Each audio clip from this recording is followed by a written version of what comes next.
Assalomu alaykum azizlarim. Bugun sizlarni ko'rib turganimdan juda ham xursandman.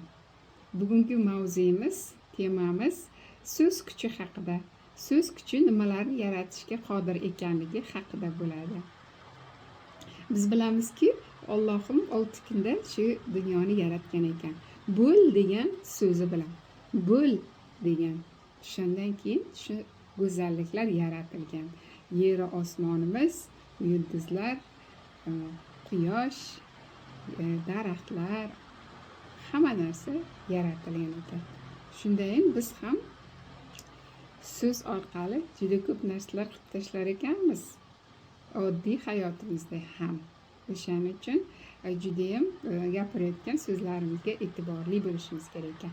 Biz so'zlar bilan kichkina narsani katta qilib yuborishimiz ham mumkin, katta narsani kichkina ham qilib tashlashimiz mumkin ekan. Neyroxirurglar, professorlar tadqiqot o'tkazgan olimlar tadqiqotlarida isbotlanishicha, til markazi butun tanani boshqarar ekan. Upravleniya boshqarmasi tilda ekan, o'sha kichkinagina bizni a'zoyimizda ekan.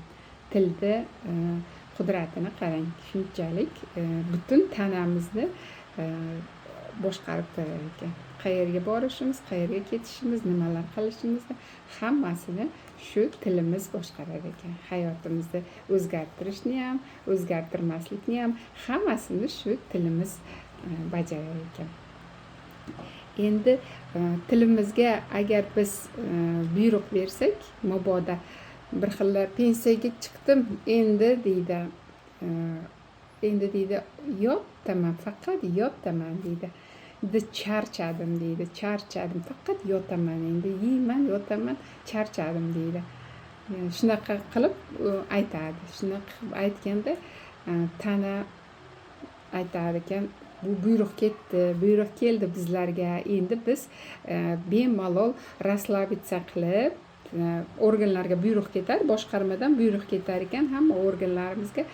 Endi bo'shashinglar, kasallikka tayyor turinglar der ekan.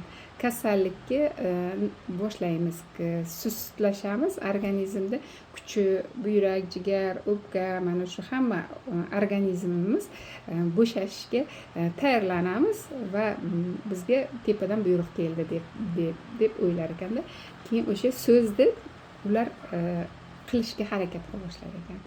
Shunday ular kasallanadi. Keyin bir xillar aytar ekan, bo'ldi, qaridim, pensiyaga chiqsam, unday desa, keyin u yana so'z ketar ekanda, butun tanaga borar ekanda, butun tanadagilarga signal borar ekan. Tayyorlaninglar o'lishga. Qaridik, endi qariyapmiz ekan, qaridik, endi o'lishga tayyorlaninglar degan buyruq keldi tepadan der ekan. Upravleniyadan, til markazidan, upravleniyadan nima keldi? Buyruq keldi der ekan. Tayyorlanaveringlar der ekan. Keyin shunda уже funksiyasini sekinlashtirar ekan organizmlarimiz, mana organlarimiz va o'zini ishlash jarayonlarini shu kasallikka tobora yaqinlashib, o'sha kasalliklarni tortib boshlar ekan. Sizni o'sha oddiy men pensiyaga chiqdim, bo'ldi, men boshqa ishlamayman, yotaman, mazza qilib yotaman desangiz, yotavergan, mazza qilib, qarigan ekansan, pensionersan, endi cholsan, endi chol bo'lib qolding, endi sen hech kimga kerak emassan, bo'ldi, mana qariding, endi qarishsang o'lishga ham tayyorsan degan mana shunaqa ustanovka butun badaniga ketar ekan. O'shaning uchun tilga juda ham e'tibor bilan gapirayotganimizda e'tibor berish kerak. Hamma organlarimiz bizni o'sha tilimizda aytilgan gapimizga bo'ysunar ekan. O'shaning uchun har doim hayotbaxsh so'zlar aytishga harakat qilishimiz kerak ekan, azizlarim. Men baxtliman, men omadliman, men yoshman, men sog'lomman. Har kun oynani oldiga kelib, men o'zimni sevaman. Men yoshman, mening hujayralarim, mening hujayra kletkalarim yoshgina, 25 yoshda. Men qarimayman, men juda ham yosh ko'rinaman, men juda ham yoshman, men baxtli va omadliman va men judayam sog'lomman deb o'sha yaxshi so'zlarni aytaversangiz, o'shanda sizga yaxshi so'zlar o'sha tanangizni ham sog'aytib qari bo'lsangiz ham sog'ayib ketasiz. Men hali bunaqa ishlar qilishim kerak, katta ishlar qilishim kerak, bu ishni qilaman, u ishni qilaman, men endi sayohatlarga chiqaman, endi pensiyaga chiqqan bo'lsam ana endi yashayman, endi sayohatlarga yuraman, faqat pullarimni o'zim uchun ishlataman, o'zimni sevaman, mana xotinim bilan yoki erim bilan birga der ekan, u chet ellarga boramiz, hamma joylarda aylanamiz, endi fizkultura bilan shug'ullanamiz, endi organizmlarimizni yoshartiramiz, endi 15 yashar 25 yashar kishini organizmidek tanamizni yoshartiramiz va o'zimizni ustimizda ishlaymiz deb anaqa qilish kerak ekan, o'ziga ustanovka qo'yib buyruq berish kerak ekan ongiga. Til organlari, boshqa organlar bu gaplarni eshitgandan keyin endi der ekan, jigar aytar ekan, endi qattiq ishlashimiz kerak deydi. Buyrak aytadi, endi judayam qattiq ishlar ekanmiz, endi fizkultura bilan shug'ullanar ekan egamiz der ekan. O'shana qilib tilimiz bilan satvaret ham qilamiz ekan, o'zimiz yaratamiz ham ekan, o'zimiz yo'q qilishimiz ham mumkin ekan. Chunki siz o'zingizni, hayotingizni o'zingiz yaratadigan yaratuvchi ekansiz.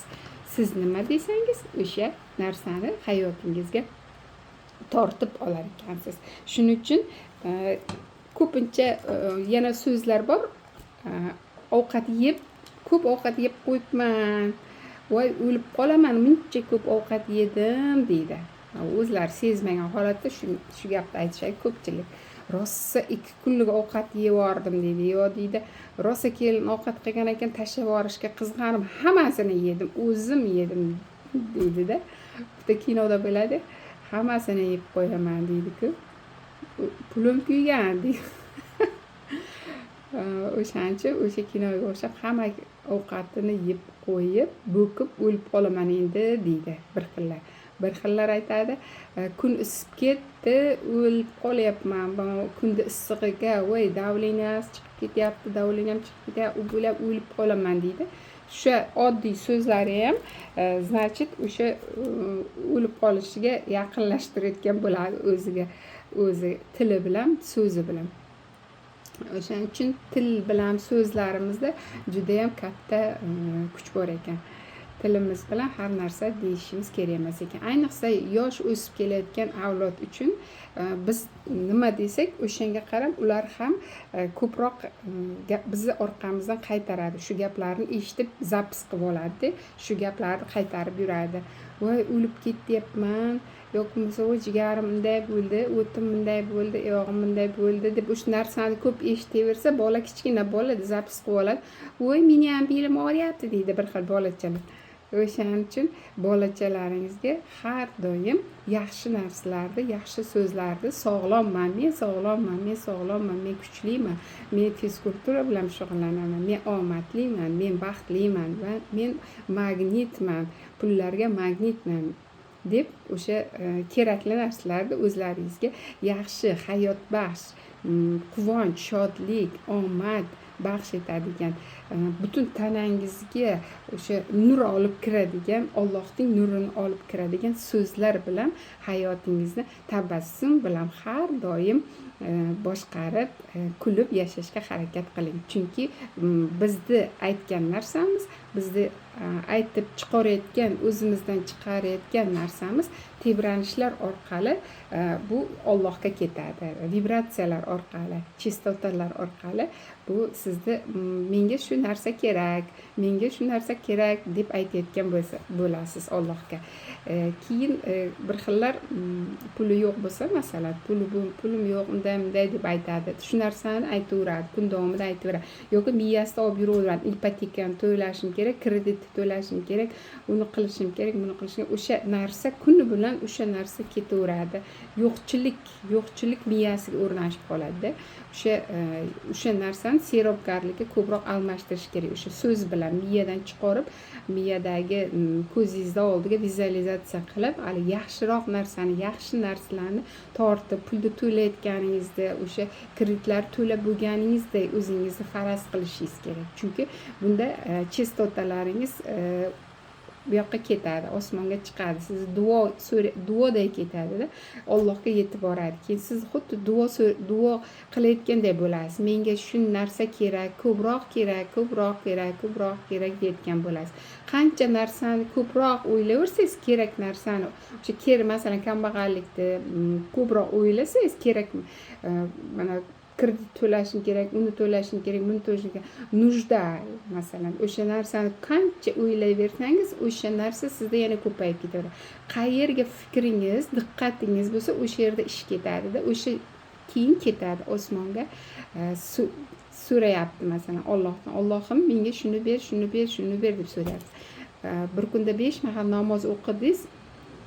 O'sha 15 minutda o'qisangiz ham 1 soat o'qidingiz deylik. Bir kunda 5 marta namoz o'qisiz, bir kunda 1 soat 23 soatida kambag'allik, ipoteka haligi narsani xayolingizga olib yurgan bo'lsangiz, o'sha yetishmovchilikni o'ylab yurgan bo'lsangiz, o'sha narsa Xudoga ketadi. O'sha narsani ko'paytib ber Allohim deyotgan bo'lasiz. Yoki namozda bo'lsa 1 soat, 1,5 soat namoz o'qidingiz, Alloh bilan nima qildingiz, sajdada bo'ldingiz, unda u o'rnini bosa olmaydi. Chunki siz 24 soat, 22 soat o'zingizni kerak narsangizni so'ramasdan o'sha ipotekangizni o'yladingiz, uni o'yladingiz, buni o'yladingiz, yo'qchiligingizni o'yladingiz. U vibratsiya chistota orqali Allohga chiqib ketadi. Keyin o'sha narsani sizga yana ham ko'paytib beraveradi.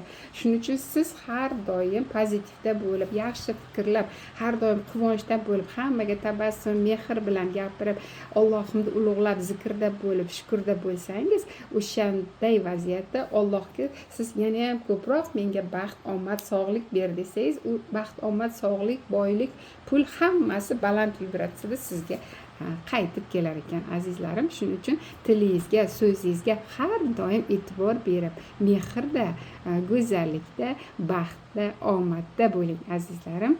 Sizlarni ko'rib turganimdan bugungi uchrashuvimiz tugadi.